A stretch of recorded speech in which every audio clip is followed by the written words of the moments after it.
Thanks for being here. What we want to look at today, as you can see, is first things first. Not in my normal studio setting. Right now I'm on location, as you could say. Just kidding. I'm at the in-laws' house because right now my family and I are moving from our old home to a new home. And unfortunately, in the process of selling our home and moving into the new one, we had a few days in between where we weren't actually able to take possession of the new place. So right now I'm on location, out of location at the in-laws place. So sure that I can still actually do mobile recording while I'm on the road, so to speak, out of the studio. So thanks for being here.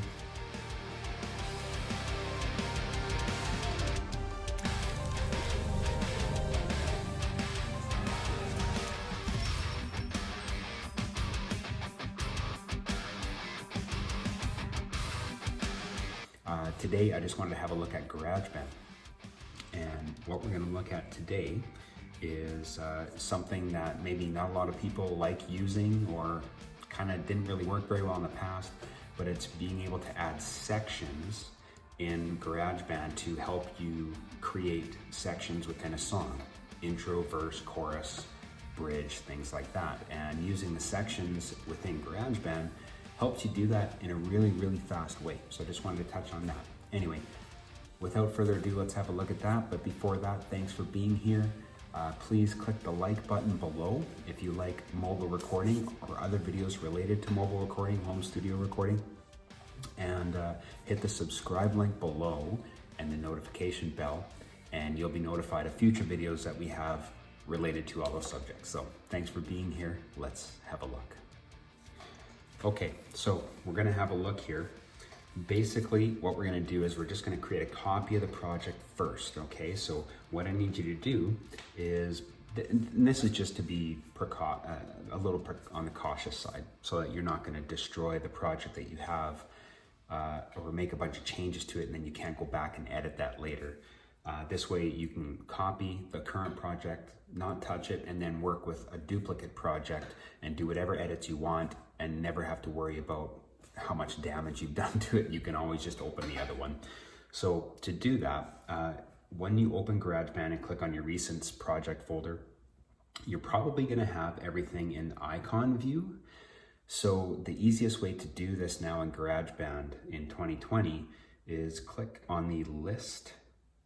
Okay, so it's gonna put everything into a list for you, and then just click and hold the project that you want to duplicate. Okay, now you'll see a little menu come up on the side. If you click duplicate, okay, so now what it's done is it's made a copy of that. Okay, you can rename that if you want, again, just by clicking and holding it, hit rename. Okay, I'm gonna say to copy. Okay, so now we've got a duplicated copy of that project. We don't have to worry about damaging anything. We can just toast the one that we're working with if we don't like it. And then we always have a copy that we can rename back to the original anyway. So just a precaution. So let's open up that one there. Okay, now in GarageBand, you'll see at the top, you've got your bars, okay? And then if you see at the far right side, it's got a little plus symbol there. So if you click on the plus symbol, these are your sections, okay? So you kind of already have like a section A, section B by default, and they start at 16 bars. So if you want to change something, let's say you've just recorded an A section, okay? So if I just click on the A section, okay, now that's the only thing that's highlighted here, okay? So here's what the A section is.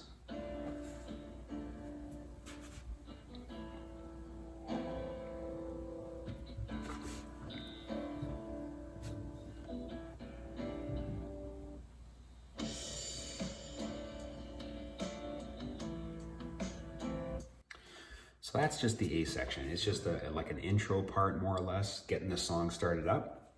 But maybe I want to use that part in another part of the song as well. Okay, so the key to using sections in GarageBand is making sure that you've got everything really tight to the tempo. Okay, so I'm talking about quantizing if you're using like MIDI tracks or things like that.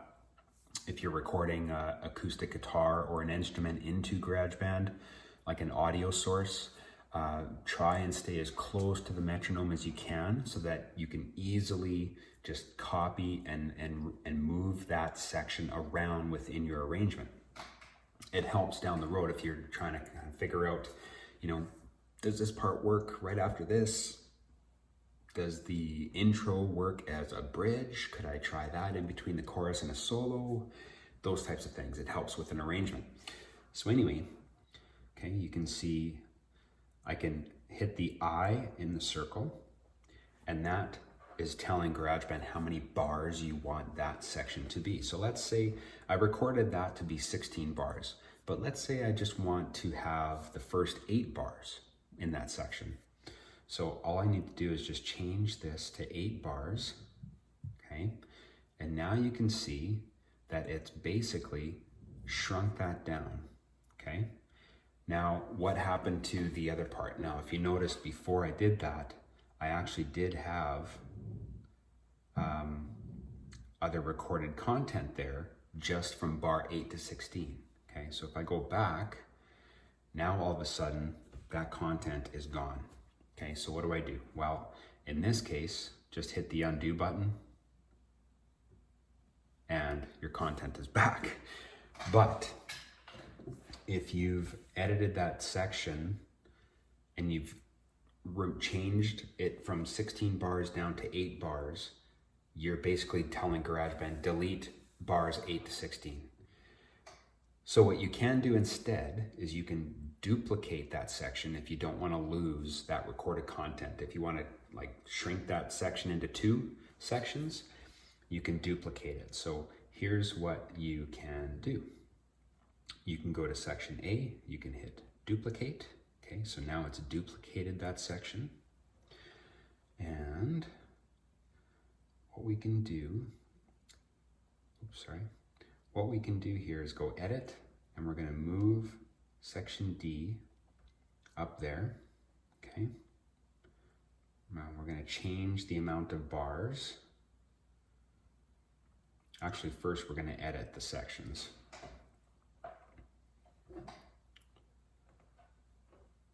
Okay, so section A and section D are the same. So what I can do here is I can go to section D, I can click on these, and I can shrink that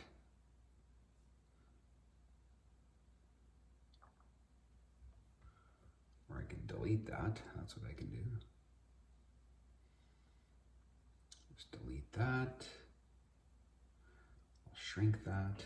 So now I've got an 8-bar section with my bass and my drums, okay?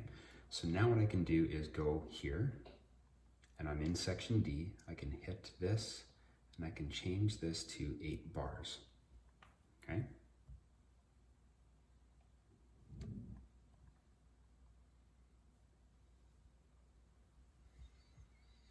And yeah, there we go. So here's what I'm going to do now. I'm going to take that and remove it. Delete that. I'm going to shrink this down.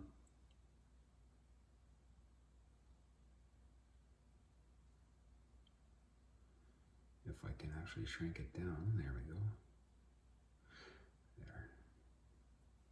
Okay, so now what I'm going to do is I'm going to move these over to the front of the 16-bar section.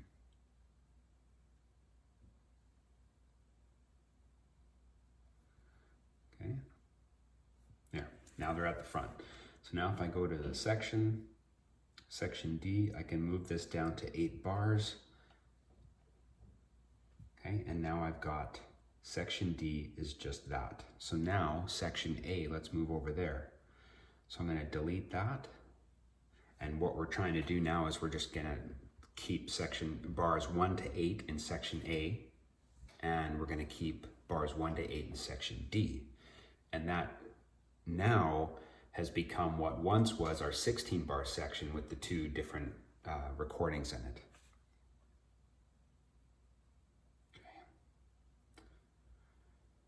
Delete that. And I'm just double tapping to get the menu up.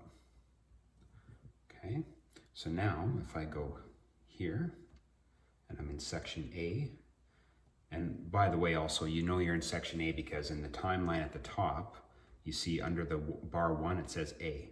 Under bar 17, it says D, B, F, C. Okay, so that's how you kind of always know where you are in the sections without having to pop open the section area. So now if I go here and move this down, now I've got all of my edits back in.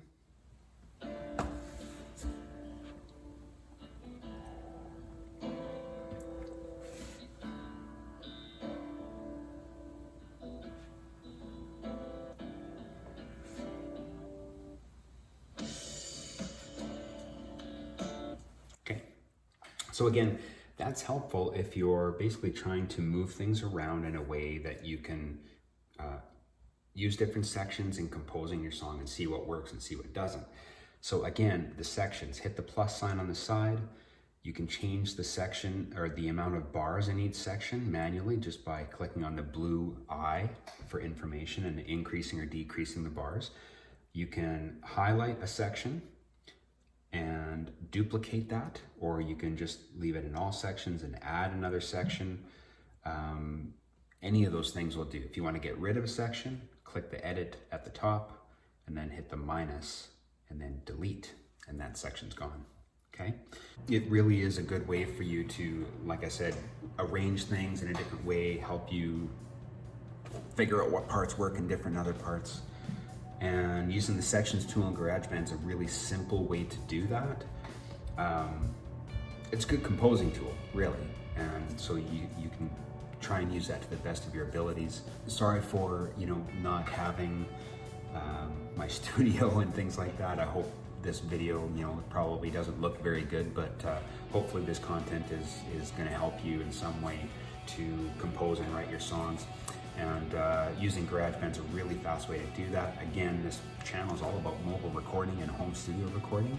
So, these things are things that you can do very easily on the road. If you're traveling, let's say you travel for work, but then you're sitting in the hotel room, you want to work on some stuff musically, hey, use GarageBand. It's super easy, it's super free. It's super free. What am I talking about? And anyway, yeah, so again, apologize for the video quality and the audio quality here. It's not the greatest thing, but soon enough, I'll have my new studio room set up and we'll get back to using that. So thank you very much for being here. Hang with me out this one. And in a couple of weeks, hopefully I'll have some better quality videos coming up, but hopefully that the content is what you're coming here for, and hopefully you find this useful in some way. So thanks for being here again. I really appreciate it. Just hit the subscribe link below and the notification bell, and you'll be notified of future videos with better quality down the road. So thanks for being here again. Keep making music.